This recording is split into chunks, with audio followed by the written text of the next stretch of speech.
From the archives of the United States Cavalry, the true stories of Colonel Ranald Mackenzie and the cavalrymen he led. Mackenzie's Raiders. His secret orders from the President of the United States. Clean up the Southwest. Make it a fit place for Americans to live. Wipe out the renegades, outlaws, and murderers. If necessary, cross the Rio Grande, knowing capture means hanging by the enemy. Discovery, court-martial by the United States Army.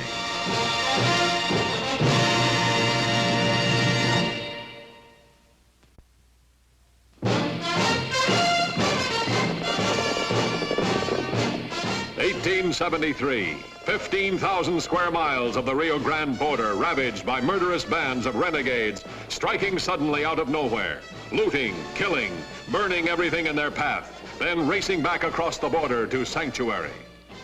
1873, the 4th Cavalry troops led by Colonel Mackenzie fought an impossible war, never knowing when or where trouble would hit next. Two things stood between them and the murderers, an international law and the Rio Grande. March 17th, another day, another attack, another ranch looted and burned, an entire family brutally massacred. But this attack carried a new significance. Mackenzie's lead scout, Trooper John Ryan, had been captured by the renegades. Their escape seemed quick and easy, but this time Mackenzie was close. The ranch was beyond saving, but Trooper Ryan was still alive.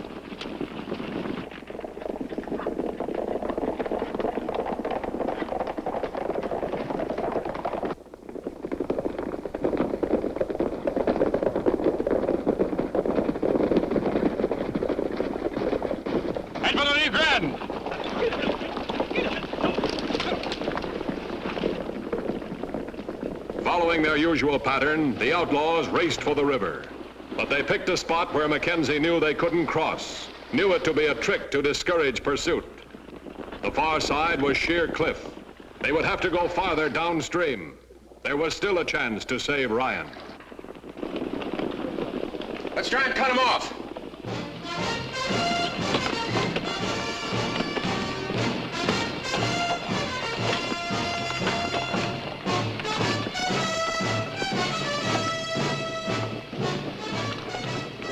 Mackenzie's troops galloped tired horses, too tired to save the seconds needed.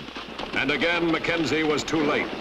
Again, a few feet of shallow brown water served not only as an international boundary, but as a bulletproof barrier that Mackenzie couldn't pierce.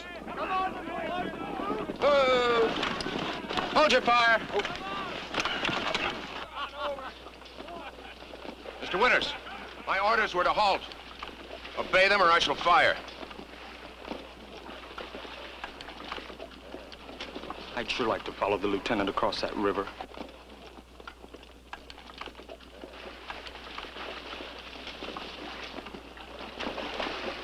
Come on, you.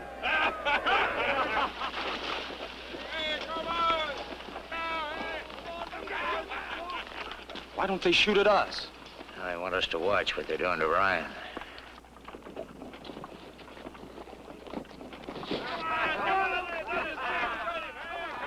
Will they kill him? Worse. They'll keep him alive. Just barely.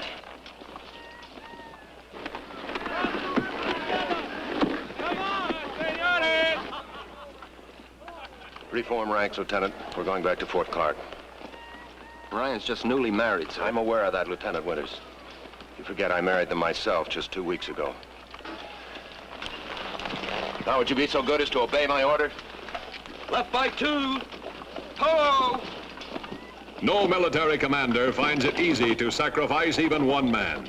Colonel Mackenzie was no exception. He knew what his men must feel as they carried out his orders to abandon Ryan to torture and leave without an attempted rescue.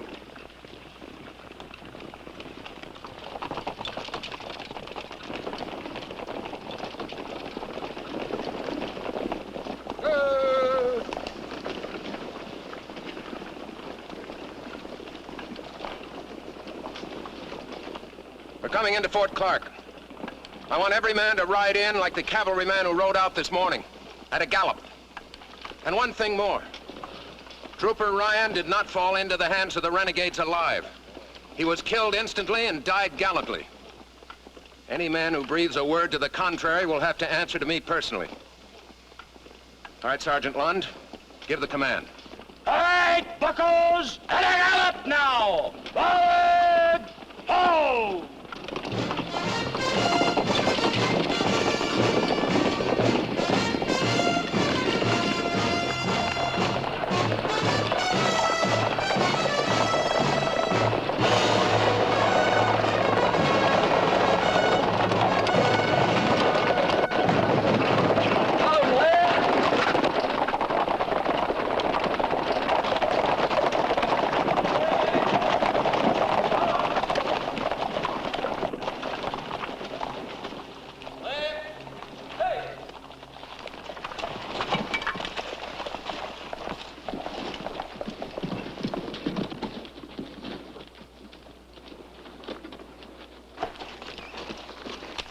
Shall I dismiss the men, sir?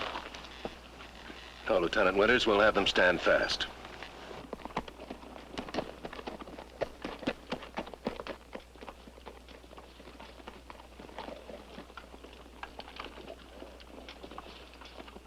If you expect a compliment on today's action, I'm afraid I have a disappointment for you.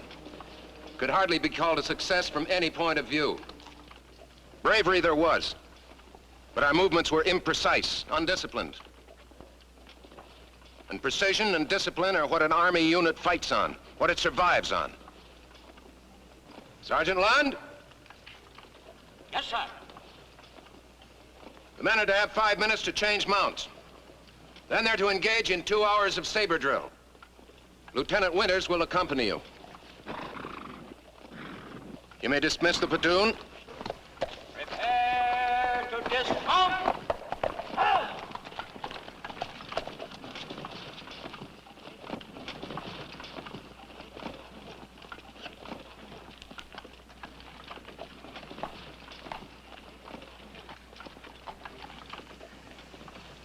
I'm sorry, Mary.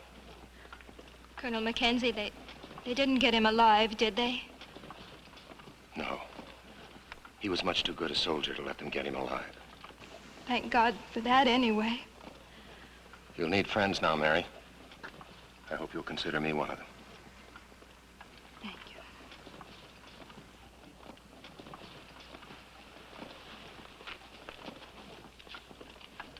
Saber drill in this day and age. Where does he think he is, back of West Point? I thought we were doing pretty good until he stopped us. Yeah. It's never good enough for the colonel. That's why you buckos are going to live to be old soldiers in spite of yourselves.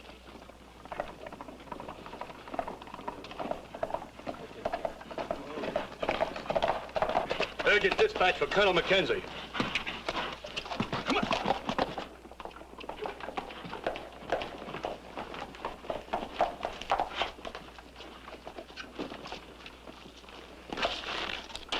Urgent dispatch, sir.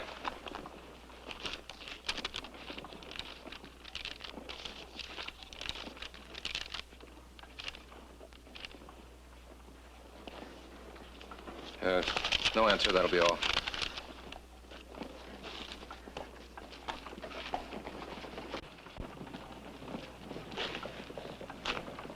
You wanted to see me, Lieutenant? I assumed you'd want to see me, sir. Oh, yes. I should reprimand you for your impetuous conduct at the river. Is that all, sir? No. The Secretary of War is inspecting this post. He'll arrive by stagecoach in 3 hours. Please see to it that a guard of honor is called out to receive it. Yes, sir.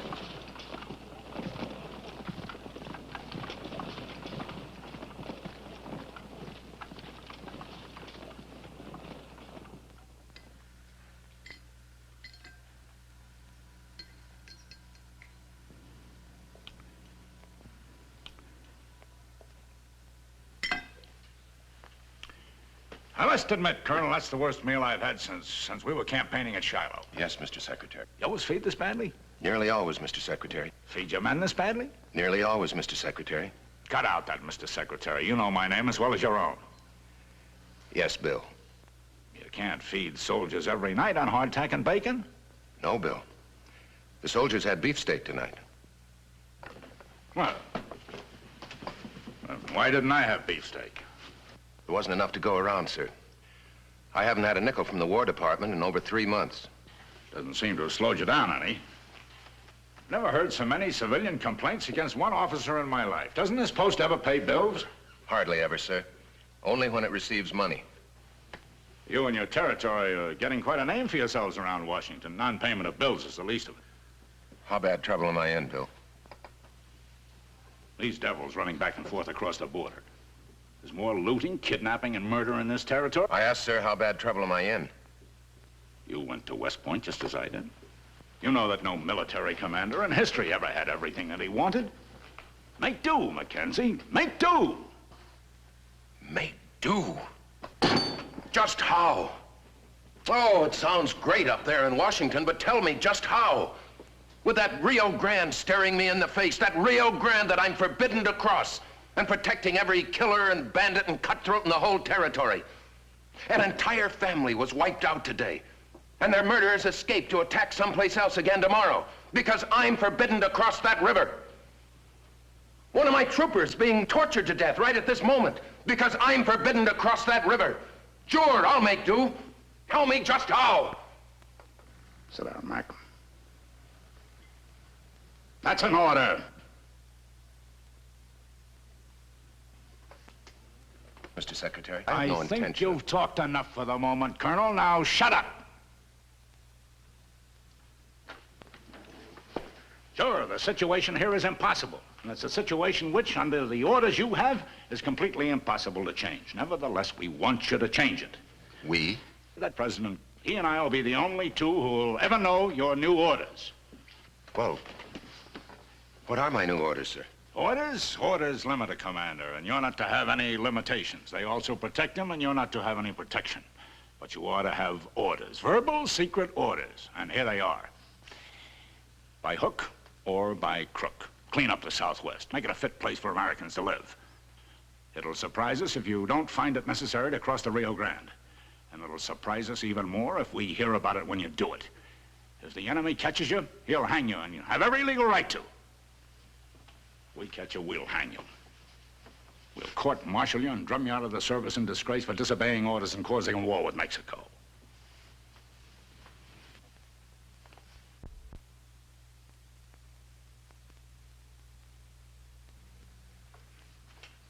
Now, sir, if you'll excuse me, I have some pressing duty to attend to. Shaughnessy! Take care of Mr. Secretary, Shaughnessy. I have to go out. Can't it wait till morning? Waited too long already, sir. And Bill, I'll make do.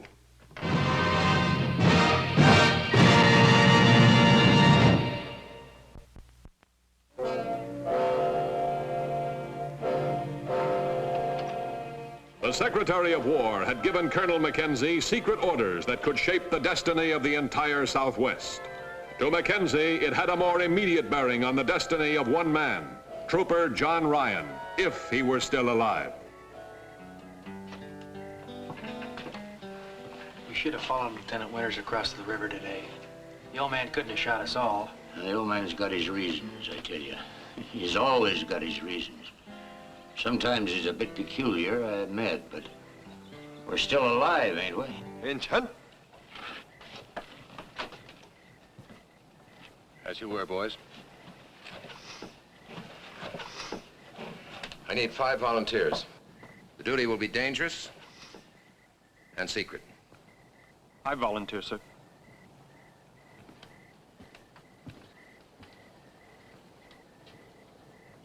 Thank you, Forrest.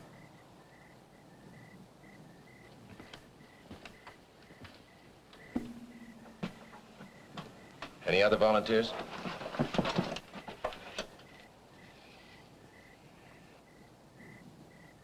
Thank you, men. All right. Tauber, Warren, Sergeant Lund, McGee, and Forrest. That's it. I know you only asked for 5 men, sir, but I'd appreciate it if you took me along. How much do you weigh, Banyan? About 210, sir. Sorry, your request is refused. The men I've chosen will be ready to ride in 5 minutes. You'll carry sabers, no blankets, no bedrolls. Each man will bring a short length of rope and some boot polish. Any questions? As you were, men. Oh. Remember, I said secret. Rope? Boot polish?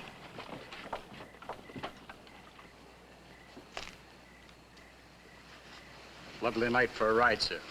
Who's the other horse for? Lieutenant Winters. Lieutenant Winters? I didn't give Lieutenant Winters any orders. Well, he said he just wouldn't feel right letting you go off without another officer, sir. Where is he? Here, sir.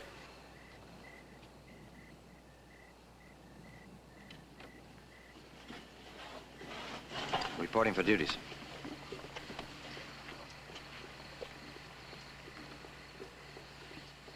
Happy to have you with me, Ben. Thank you, sir. Let's go.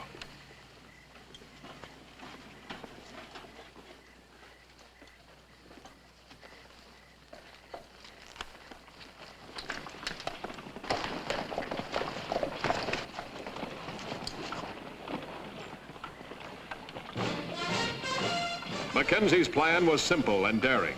The only question, could it succeed? He knew he must depend entirely on the element of surprise. Sometimes concealed by darkness, sometimes harshly revealed by treacherous moonlight, Mackenzie's raiders pounded through the night. The easiest way was not the shortest. Mackenzie wanted the shortest and the fastest.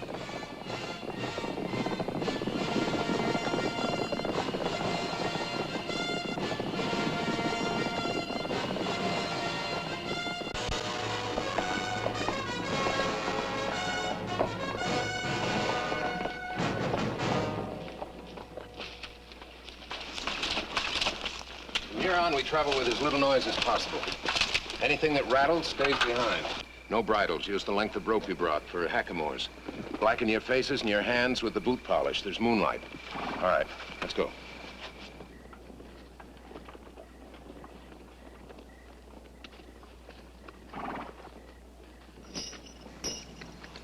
Take off them spurs, Tauber. You can hear 'em a mile.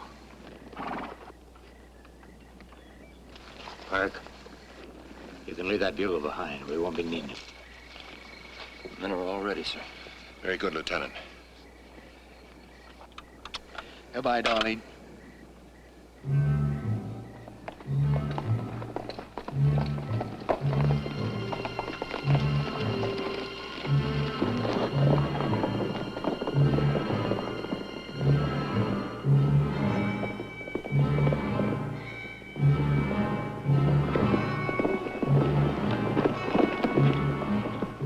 Each man knew he might not return, yet each man followed Mackenzie with one thought.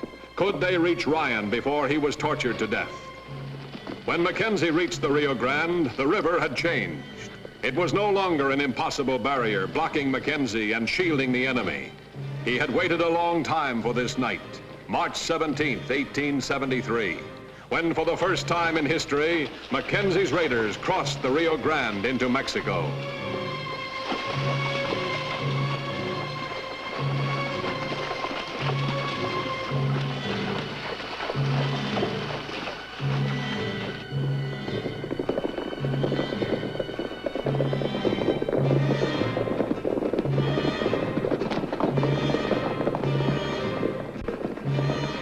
Knowing that every second that passed reduced his chances of finding Trooper Ryan alive, Mackenzie kept up the grueling pace as he penetrated deeper and deeper into foreign territory.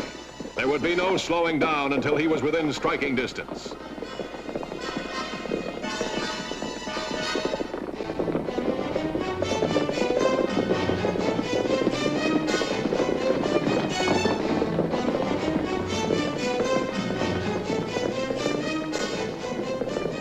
There was little doubt that his attack would hit with surprise, but it would have to be total surprise. The slightest warning would guarantee failure, the loss of life to Ryan and his rescuers. The enemy might be off guard, even careless, but there would surely be sentries. These could spell the difference between possible success and immediate catastrophe. There must be no warning, no call for help, No alarm that American troops were on Mexican soil.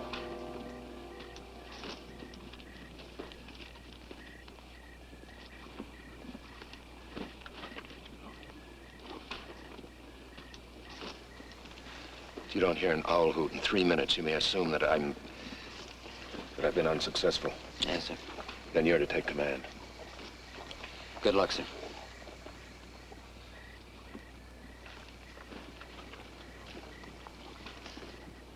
The lieutenant shouldn't have let the old man go in there alone.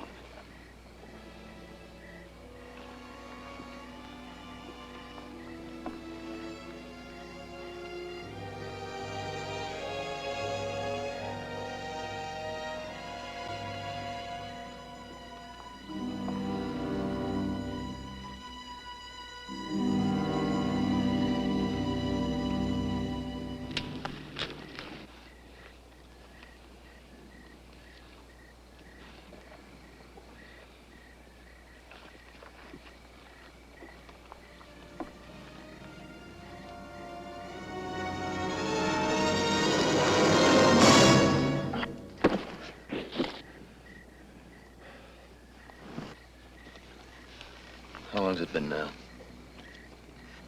It's been 2 minutes and 35 seconds. Maybe the old man ain't so surprised as he thinks he is. Maybe he needs help.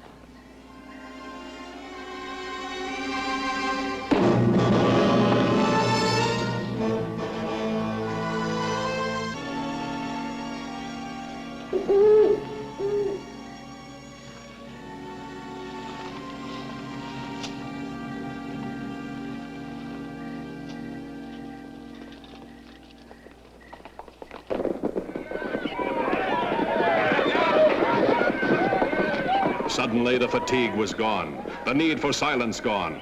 Only the big job was left. The attack hit with savage precision. Mackenzie had picked his men carefully. None faltered. Each had a job to do. Each did it well. Ryan seemed to be alive.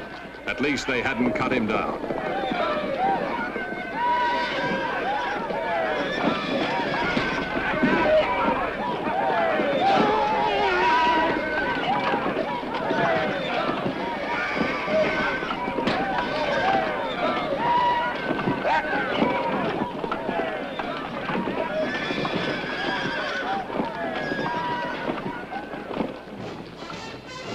Mackenzie's first raid had hit and succeeded. John Ryan had been rescued, and not a single trooper had been lost. Mackenzie had crossed the Rio Grande, wiped out a murderous band of outlaws, and there would be no report, no court-martial. Not this time.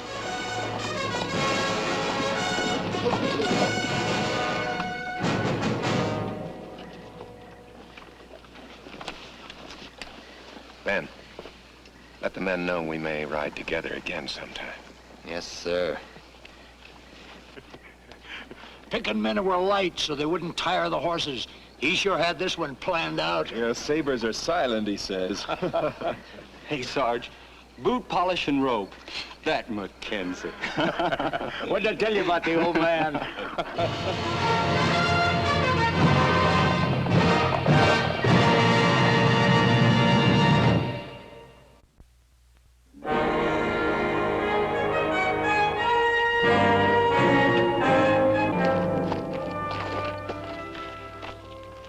They're good troops, Colonel. My congratulations.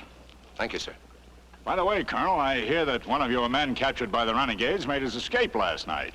That's right, sir. How'd the raid come off, Mac? You must be mistaken, sir. Wasn't any raid that I know of. Tell me, Colonel, do you regularly wear boot polish at morning review? Not on your boots, Mac.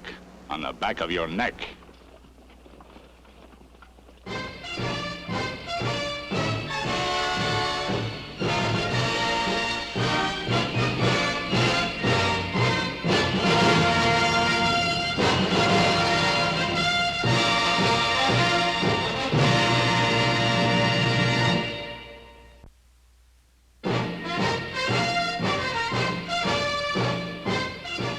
Mackenzie's raiders did ride again, and again. carrying out the secret orders of the President of the United States. Do whatever necessary to clean up the Southwest. Make it a decent place for people to live. Ride with Mackenzie's Raiders as they relive the blazing pages of history in the making.